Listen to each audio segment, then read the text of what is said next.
Salut les copains! Alors aujourd'hui on va voir les 9 choses que je ne fais plus à la période de Noël. Mais avant toute chose, n'oublie pas de t'abonner à la chaîne, rien ne se perd, ou presque. Hein. Tu cliques sur abonner, puis tu cliques sur la petite cloche, comme ça t'es au courant avant tout le monde, hein, avant vraiment tout le monde, hein, des nouvelles vidéos qu'il y aura ici. Sur cette chaîne, en 1, courir les magasins pour faire des cadeaux. Oh non, non, ça on ne fait plus. Finito terminato.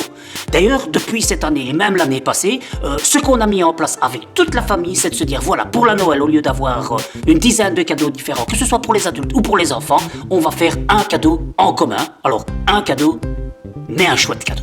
Et d'ailleurs, souvent, moi, je vais faire des tours sur les sites de seconde main, tu vois. Il y en a plein sur Facebook. Il y a Marketplace, par exemple, Marketplace. Enfin, il y a ça déjà. Hein. Il y a Vinted, il y a d'autres trucs où tu peux trouver des cadeaux à moindre prix.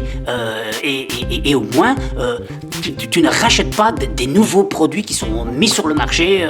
Non, tu prends déjà des produits qui sont sur le marché. Et tu réduis ton empreinte de carbone, du coup. En 2, acheter des emballages cadeaux. Ah non, ça non plus, il faut plus faire. Hein. Acheter de l'emballage. Déjà autour de toi, tu as plein d'emballages qui traînent. Quand tu reçois des cadeaux, si tu l'ouvres déjà consciencieusement, hein, quand tu reçois un emballage, bien sûr, tu le récupères pour faire un nouvel emballage. Tu peux faire des tas d'emballages différents. Tu peux récupérer, je sais pas moi, les papiers journaux, par exemple.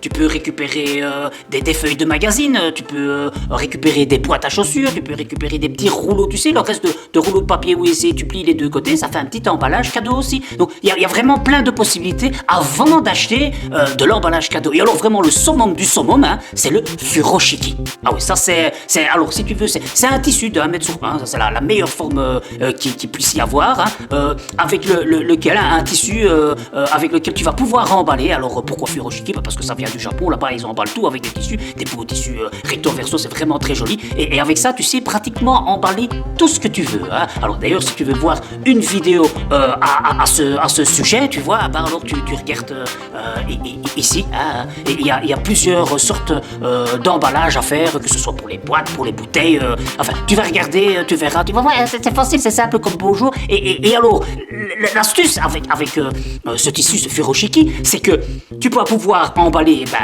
si la personne ne le veut pas, tu le récupères pour toi, et par contre, ça fait un deuxième cadeau, parce qu'en plus, tu crées du lien social avec la personne, et tu vas pouvoir lui expliquer comment faire les emballages, et tu lui donnes le tissu, comme ça, elle pourra emballer aussi des cadeaux, et ça va faire comme ça, peut-être le tour du monde, qui sait. En 3, acheter un sapin. Alors ça non plus, ça c'est un truc que je ne fais plus, acheter un sapin. Bon alors, d'accord, c'est vrai qu'un sapin qui a été cultivé comme ça pendant toute une année, en plus, ça sent bon, mais quand tu penses que ça ne reste que 3 semaines chez toi, c'est affolant, quoi. Ce truc a dû pousser toute l'année pour rester 3 semaines chez toi.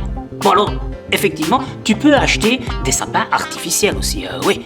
La seule chose, c'est que les sapins artificiels en plastique, avec les années, tu as des émanations chimiques qui sont dans l'atmosphère, parce que ça se détériore apparemment. Alors, je crois pas que ce soit une bonne solution non plus. Moi, par exemple, ce que j'ai fait depuis quelques années, j'ai acheté un sapin qui a été fait en bois de palette, hein, parce que je suis pas assez bricoleur. Si j'avais été assez bricoleur, j'aurais fabriqué moi-même. D'ailleurs, j'ai un ami qui l'a fabriqué, il est magnifique. Hein. Bon, moi, je l'ai acheté, je suis pas assez bricoleur. Encore une chose que je devrais apprendre en plus. Hein. Mais ce qui est bien, c'est que ce sapin, comme il est en bois de palette, il sera là pour des années. Il n'y aura pas d'émanation, parce que l'émanation de bois, c'est pas super mauvais non plus. Et puis, ça m'étonnerait qu'il y ait de l'émanation de bois. Il reste bien au sec. Et je peux l'utiliser chaque année. Il a déjà la forme, pas besoin de le monter ni rien. Il est déjà tout fait. Hop, nickel, avec quelques petites étagères. Tu mets des éléments là-dessus. Et c'est magnifique. En 4, acheter des bougies. Ça, c'est aussi un truc que je ne fais plus, hein, parce que depuis que je sais comment on fait les bougies, ou une façon simple de faire les bougies, il n'y a plus besoin d'en acheter. Alors ça, c'est vraiment un truc qui est super simple. D'ailleurs, j'essaierai de faire, attends, que je me trompe pas, ici, une petite vidéo, hein, pour t'expliquer comment il faut faire des bougies assez facilement. Tu vois, c'est très simple. En plus, il ne faut pas énormément d'ingrédients. Il te suffit déjà d'avoir de la cire d'abeille et de l'huile, et tu peux déjà faire une bougie assez rapidement. Même ne fût-ce que de l'eau et de l'huile, tu peux déjà faire une bougie. Alors, on va essayer de faire une petite vidéo là-dessus. On va voir ce qu'on peut faire. Ça va? En 5, cette fois c'est la bonne. Acheter du chocolat emballé. Ça aussi, ça c'est un truc que je ne fais plus. Hein. En plus, depuis que tu as quand même pas mal de chocolatiers en Belgique, à quoi bon aller chercher du chocolat industriel qui truc qui n'a pas tellement meilleur goût, ou alors du goût avec des exhausteurs de goût. Vaut mieux avoir du vrai chocolat, du chocolatier. Il y en a pas mal. Et en plus, l'avantage, c'est que quand tu vas chez les chocolatiers, tu peux aller avec ton contenant. Et donc, tu fais des déchets en moins. Ça, tu comprends? Pour toutes les périodes de fête, les pralines et machin et tout ça, tu prends ton contenant et tu vas chez le chocolatier. Tu en prends un peu moins, mais au moins il sera super bon. En 6, le calendrier de l'Avent. Alors déjà, le calendrier de l'Avent, ça c'est déjà pas un truc qui vient de chez nous, ça vient d'Allemagne. Et pour la petite histoire, ça date du 19e siècle. Et alors c'était pour faire attendre les enfants en leur offrant des images pieuses jusqu'au 24-25, le jour de la Noël. C'est vrai qu'avoir comme ça pendant tous les mois des images pieuses, ça devait être bien chiant. Ça n'engage que moi, ceci dit. Et puis qu'est-ce qu'on en a fait? On en a fait un truc commercial.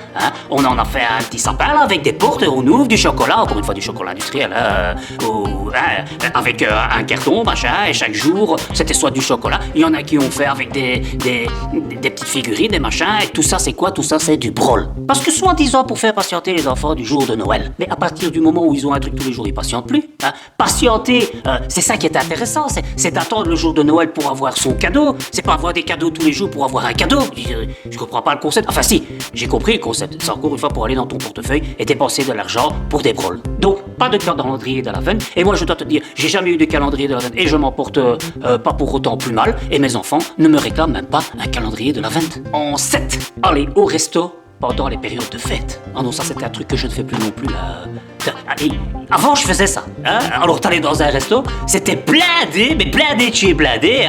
Pas à la Noël mais au Nouvel An, parce qu'à la Noël en général on essaie de faire ça en famille. Quoique il y a des gens qui se disent, pour pas avoir tout le bordel à la maison, on va au restaurant. Mais t'as déjà vu, c'est blindé de partout. En plus t'es mal servi, t'es mal accueilli, tu manges pas terriblement bien, ça coûte super mais super cher. Et tout ça pourquoi? Pour passer ton temps dans un resto où t'as un brouhaha infernal et où tu payes un bras, quoi.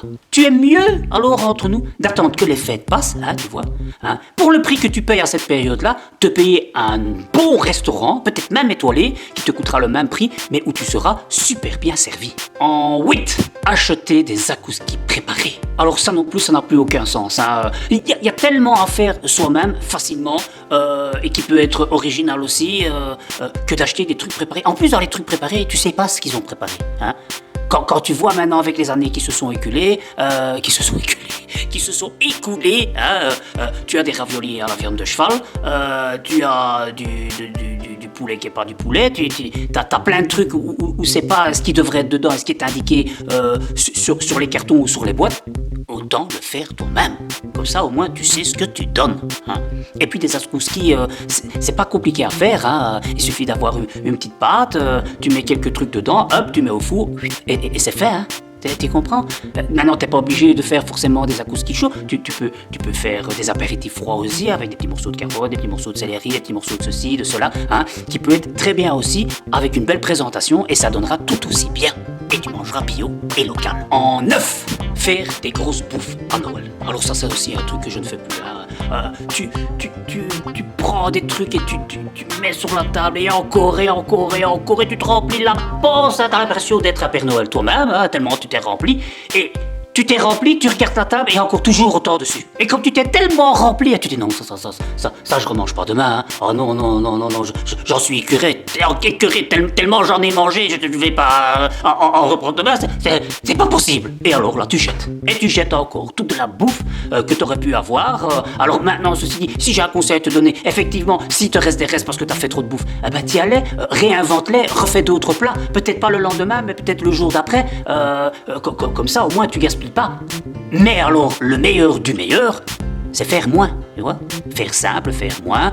Peut-être faire dans le plat un truc un peu moins conventionnel, tu vois. Enfin, quand je dis moins conventionnel, je veux dire, par rapport aux autres jours, ça peut être exceptionnel parce que c'est la Noël, mais ne fais pas de trop grosses quantités. Voilà, j'espère que cette petite vidéo t'a plu. Alors évidemment, j'ai dit ce que moi je ne fais plus, c'est peut-être pas la même chose que toi. D'ailleurs, si c'est pas la même chose et que toi tu fais d'autres choses, d'autres choses que tu ne fais plus, mets-le en commentaire. Moi ça m'intéresse, ça me permettra peut-être de faire une deuxième vidéo l'année prochaine, parce que cette année ça va être un peu court, et comme ça tu feras profiter aussi tous les autres fans ou qui viennent sur la chaîne pour profiter de ces expériences. Ok?